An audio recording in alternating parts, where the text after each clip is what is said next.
Hey all, 118 Seth Shadow here.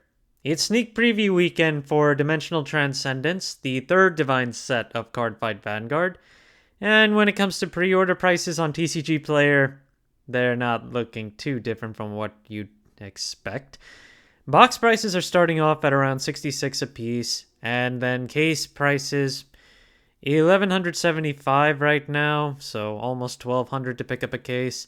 And then you've got 449 right now for booster packs. So we actually have booster pack pre-orders this time around. We'll see where it goes from here. And best to shop around when it comes to sealed product like this, even for pre-sale, because you can usually find some additional deals around that for most vendors.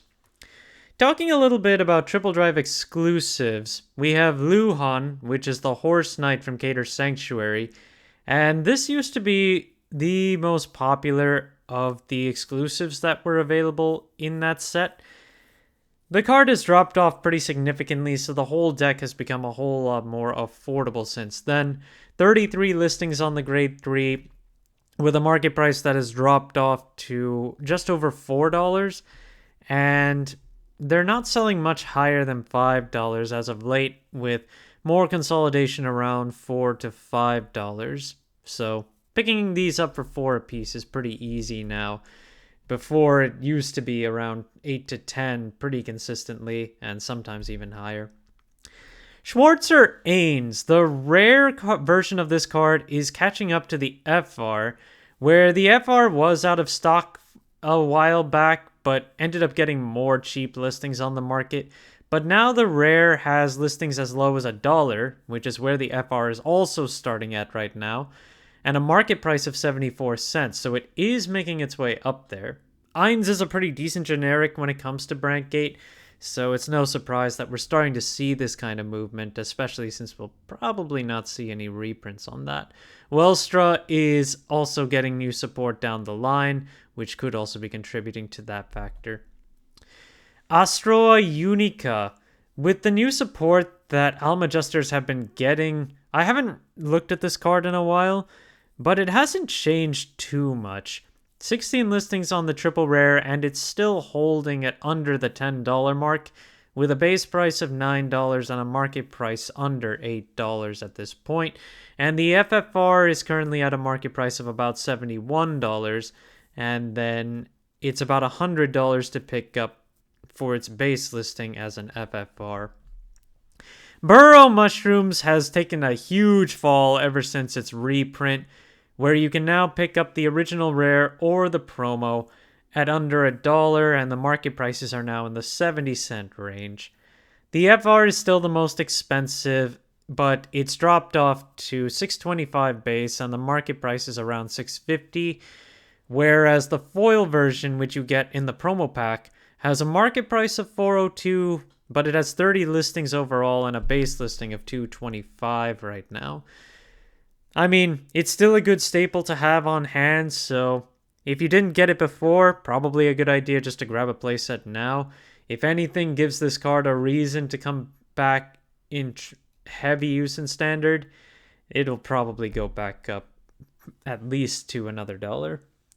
First to head towards a Dream Michu. As we also get closer to our Divine Lyrical set, I wanted to revisit this one. If you want the original copy, it's just over $650 on its market price and 11 listings.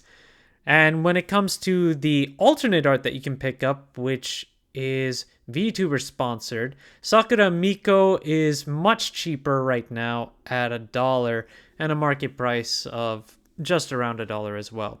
If you want the LSR of Michu, that one's currently $350 with a market price of $250 and only 2 listings. You've got an FFR as well for the original Michu, which is currently almost $45 to pick up. Nostria, which is Luticia's big support card, has also gotten bought out and now only has 3 listings left on its triple rare. In terms of selling, it's been sporadic, but we have the market price now at just over $23, and it seems the high sale, is one of the more recent ones at $30, and it's consolidated at $35 right now. Well, This card is... The thing is, we're not likely to see any reprints of any of these support cards that came out of Lyrical Set 3. And of course, we're not seeing any reprints of the units, of the main units themselves. Such as Megatron Kyoka as well, where there is a cheap copy available if you want to pick this up. And it would probably be a good idea to grab it regardless, given that the way the new Kyoka works, you want a Kyoka in the back row to attack with as well.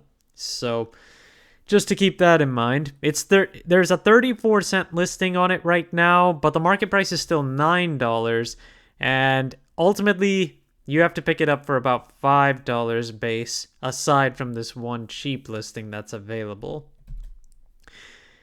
Talking a little bit about what happened with Harry's reveals today, Upstream Dragon has also been getting bought out and now has base listings at over $6 and $3 respectively on the regular and the foil.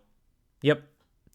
Another situation where the foil is currently cheaper than picking up the non-foil. I guess if I break it down just to take another look. Or maybe not. That foil one at $3 also has a $5 shipping tag.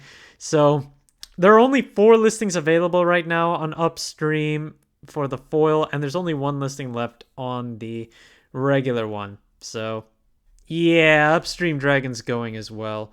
I made a mention of this regarding Harry, but that was a while ago. Probably should have covered it at least more than once.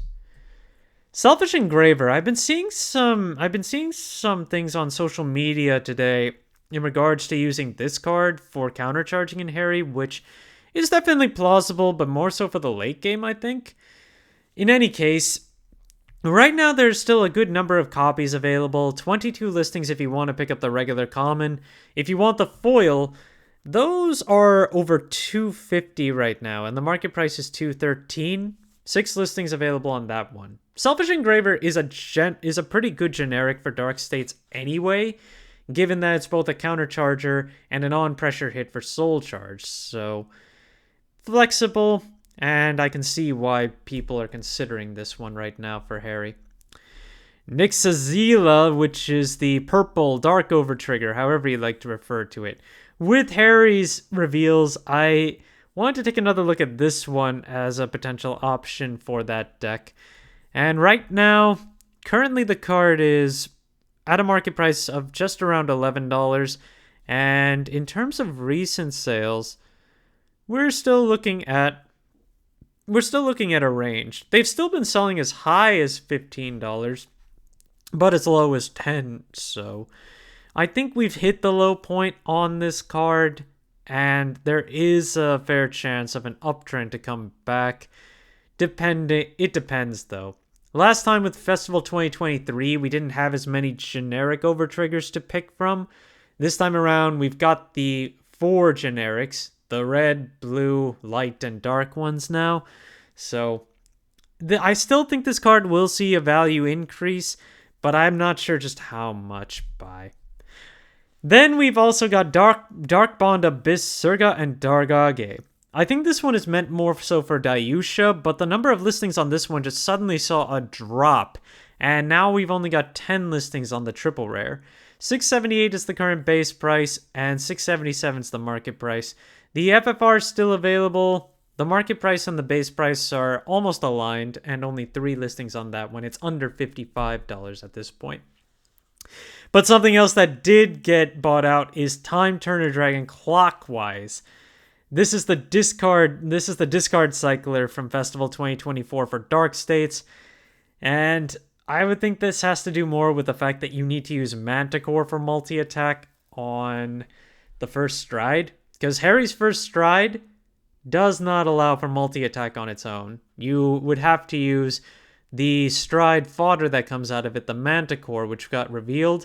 That allows you to call another card from Soul for the turn, so this would get you back the Manticore to play later.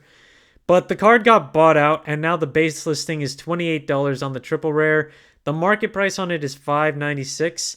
There's still a good amount of boxes available in circulation, so we should see more listings of this pop up and drop the price. but then it's just a matter of how many more get bought out after that. The FFR still has 13 listings starting at $40, which should also keep the price of Clockwise's triple rare in check, but we'll see what happens on that front. Revisiting Elementaria Sanctitude to see where that's at.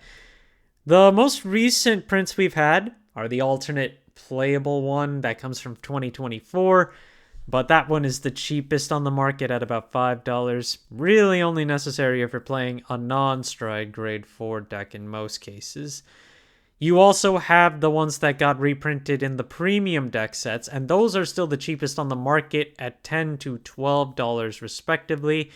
All the other copies are around $15 or higher, and if you want the full art or the World Finals version, those are the most expensive, where the World Finals is basically out of reach of a lot of budgets. Our last topic for today is going to be around the Lyrical Monasterio deck and the new promo that we got in this last tournament set. So, right now the Lyrical Monasterio new trial deck, the one that comes with the energy generator, well, the energy generator is now about $18, and the deck set itself is just above $18, so no reason not to pick up the deck if you're looking for this energy generator. Other points to keep in mind, I just want to take a look at where some of these cards are at overall, but for the most part, it looks like it's mostly all just 50 cents across the board for almost everything, with some of the triggers being exceptions, and the main unit, Love Call Marlene, being closer to $1 or higher. But the reason why it's significant to look at the individual prices of this is due to this promo, Flush Blush Frusella. This card works off of cards that have no effects, and most of the lyrical cards that come out of this trial deck have no effects. They'll have effects if you pick them up from set 1, Fated Clash, but you can use these as pure vanilla in their place if you want to. And Frosella capitalizes off of that by giving additional bonuses for you playing a completely vanilla deck outside of her, of course. The card is currently $5 base if you want to pick up the regular one, or just around $6 base if you want to pick up the foil version. So there's not a lot of traction on this deck, but it's an interesting one to try out. Thank you guys for watching. If you liked the video, please like and subscribe if you haven't already, and I will see you guys later.